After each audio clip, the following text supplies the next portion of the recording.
내가 진실로 진실로 너희에게 이르노니 내 말을 듣고 또 나 보내신 이를 믿는 자는 영생을 얻었고 심판에 이르지 아니하나니 사망에서 생명으로 옮겼느니라.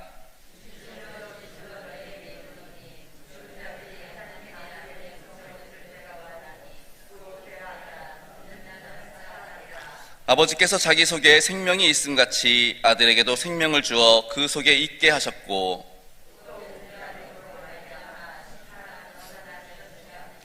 이를 놀랍게 여기지 말라. 무덤 속에 있는 자가 다 그의 음성을 들을 때가 오나니 선한 일을 행한 자는 생명의 부활로 악한 일을 행한 자는 심판의 부활로 나오리라. 아멘. 할렐루야.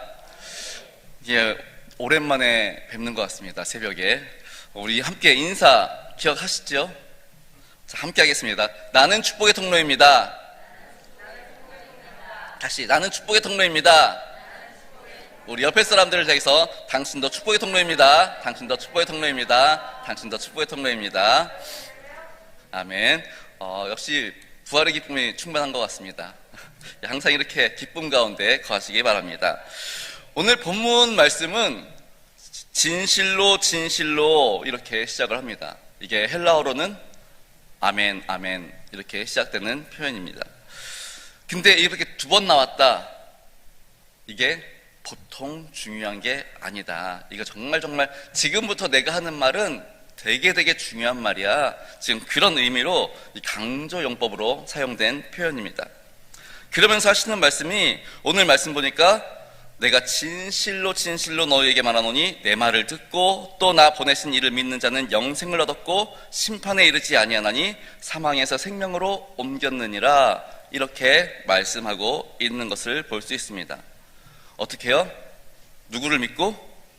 예수님을 믿는 자는 영생을 얻을 것이다? 얻었고, 예, 이게 중요합니다. 우리 첫 번째, 영생은 무엇입니까? 영원히 사는 거? 이렇게 말하면 안 됩니다. 왜요? 지옥에서도 영원히 삽니다.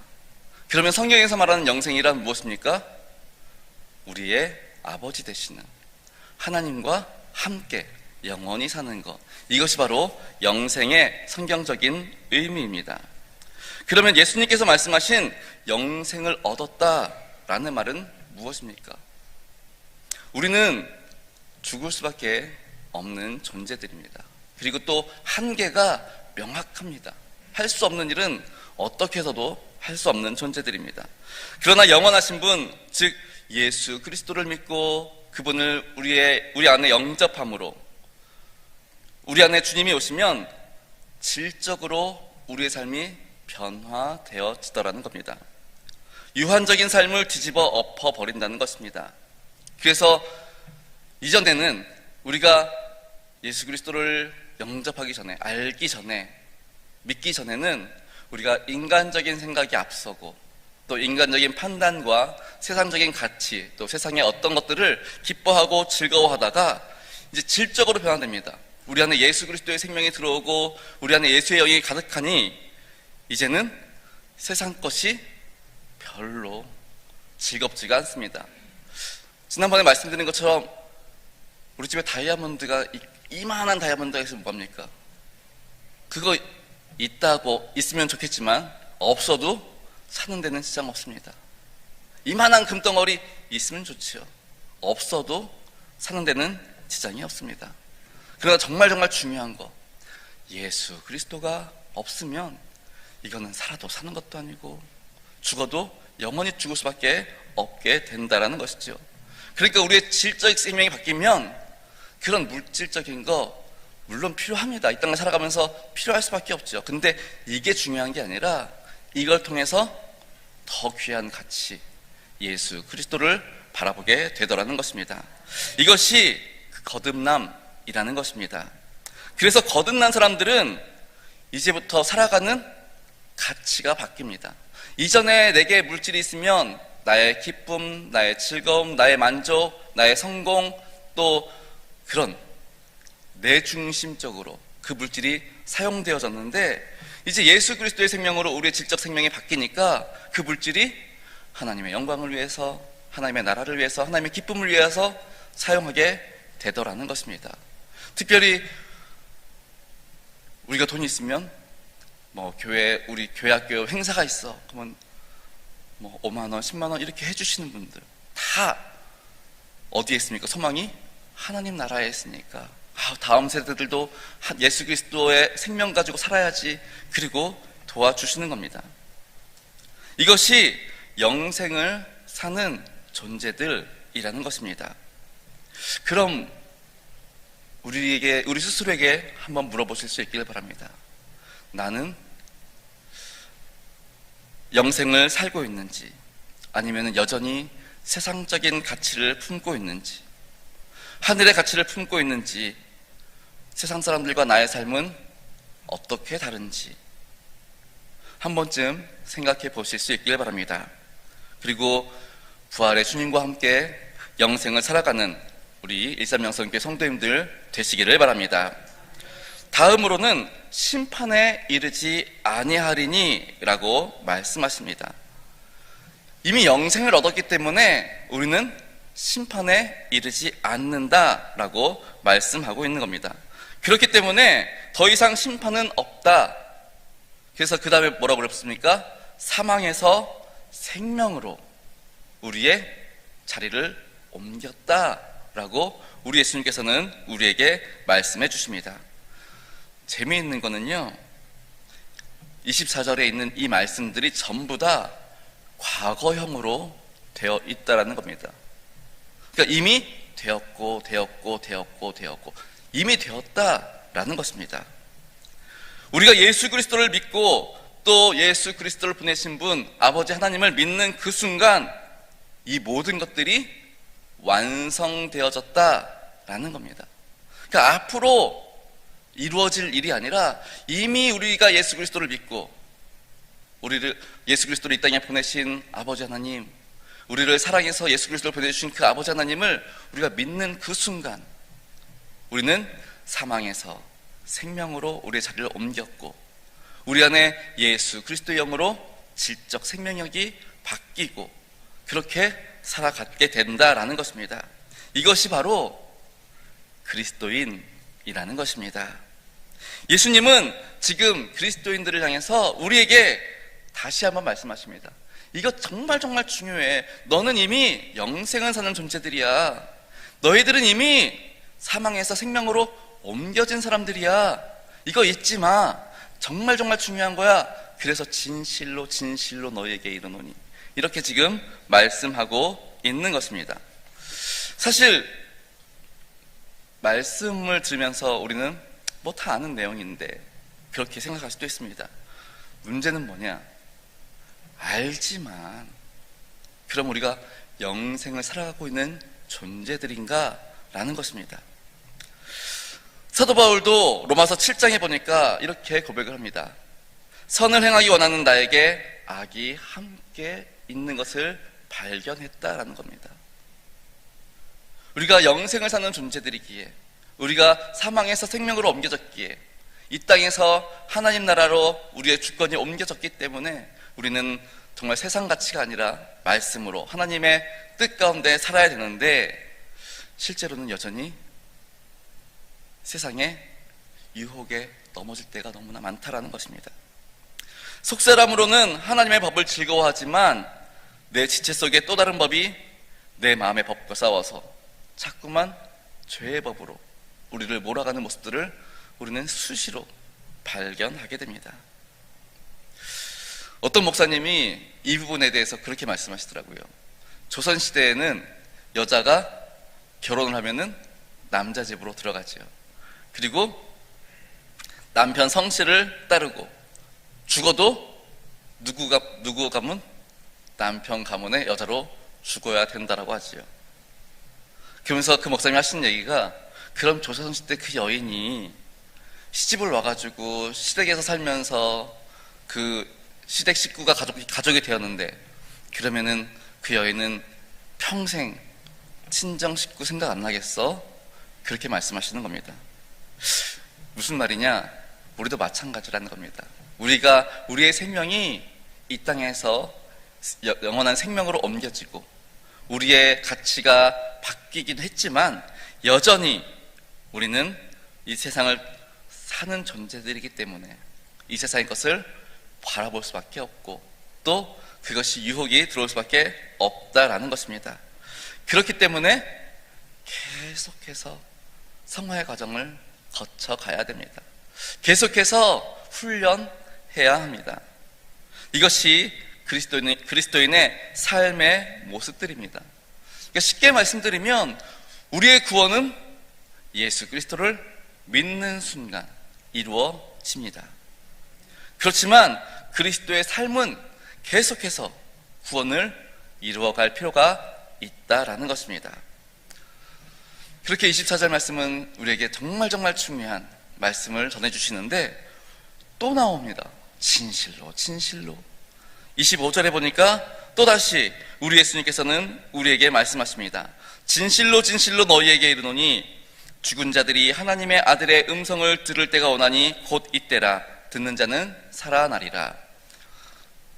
죽은 자가 살아난대요.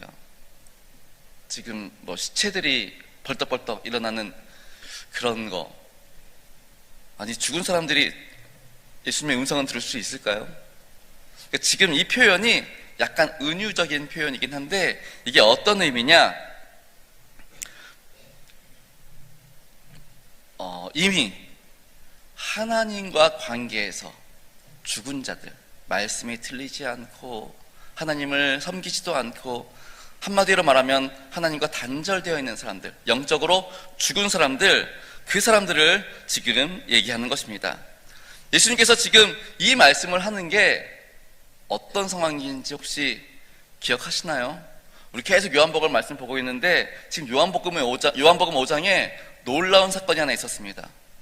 베데스다 연못에서, 그렇죠? 38년 된 병자를 일으켜 세우십니다.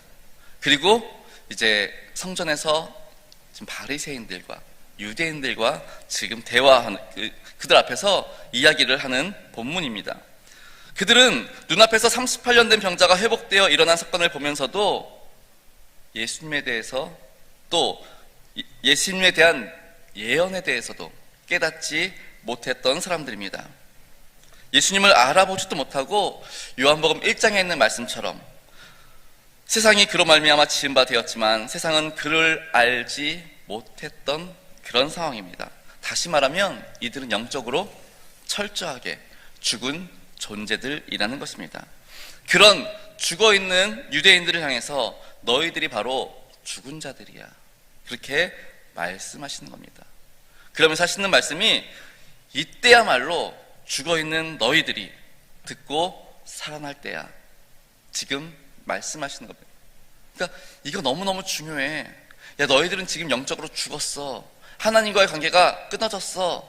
내 말 듣고 돌아와. 내 말 듣고 다시 아버지 품으로 돌아와. 지금 그 말씀 하고 있는 것입니다. 오늘도 우리 주변에 보면은 영적으로 죽은 사람들 많이 있습니다. 하나님을 아는 게 중요합니까? 믿는 게 중요합니까? 아는 게 중요합니까? 믿는 게 중요합니까? 왜요? 왜 예수님을 아는 거 중요하지 않습니까? 제대로 알아야 됩니까? 제대로 믿어야 됩니까? 왜 아는 것도 중요하긴 한데 왜 믿는 게 더 중요하냐? 성경에 보면 놀라운 말씀이 있습니다. 귀신도 예수님은 압니다. 근데 믿지를 않습니다. 세상 사람들도 예수님 다 알아요.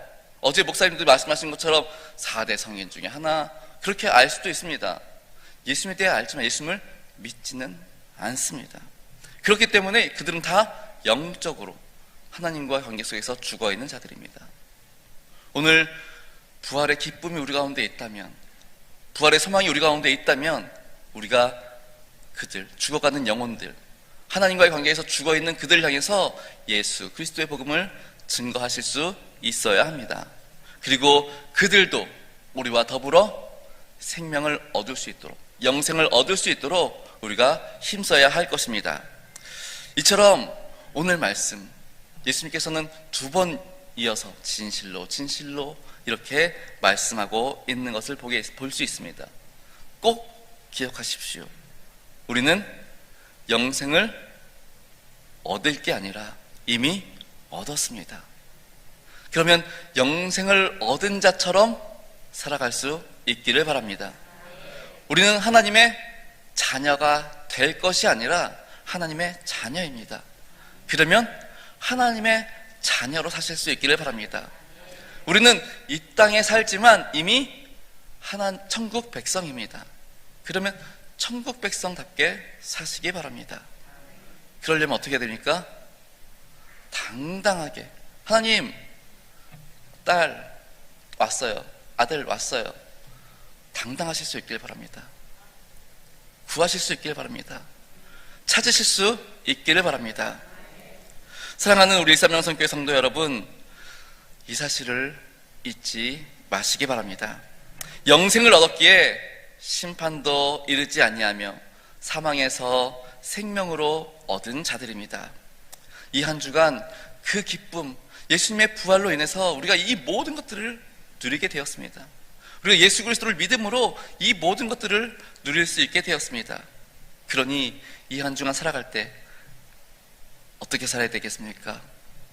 어제 말씀처럼 우리 안에 참된 기쁨이 솟아나고 그 기쁨 가운데 길 걸어가면서 주와 같이 길 가는 이렇게 얼굴이 활짝활짝 그 기쁨 가운데 거하시는 성도의 삶 사실 수 있기를 바랍니다. 지금 계속해서 경제적으로 많이 힘들지요. 전쟁으로 인해서 경제도 힘들고요. 내일 모레 또 총선 있어가지고 막 정치도 막 안정되지 않고 막 불안불안하지요. 거기다가 사회도 지금 너무 어지럽지요. 그리고 문화도 이런 말 하기 그렇지만 성적으로 되게 타락한 문화가 되었지요. 국방은 어떻습니까? 지금 러시아 우크라이나 전쟁 이후로 다음에는 한국과 북한이 될 수도 있어, 이런 말이 심심치 않게 들리는 이때에 불안불안하지요. 그런가 하면은 불과 얼마 떨어지지 않은 대만은 지난주 7.4의 지진으로 나라가 완전히 막 다 부서지는 그런 일도 있었습니다. 이러한 불안한 현실 속에 살면서 우리가 어디에 기쁨을 두어야 되겠습니까? 오늘도 부활의 주님, 그 주님으로 인하여서 기쁨을 누리고 그 기쁨을 우리의 이웃들에게 증거할 때 정말 우리의 삶을 통하여서 살아계신 하나님이 온전히 증거되어지는 믿음의 삶 살아가실 수 있는 저와 성도님들 되시기를 간절히 축원합니다. 기도하시겠습니다.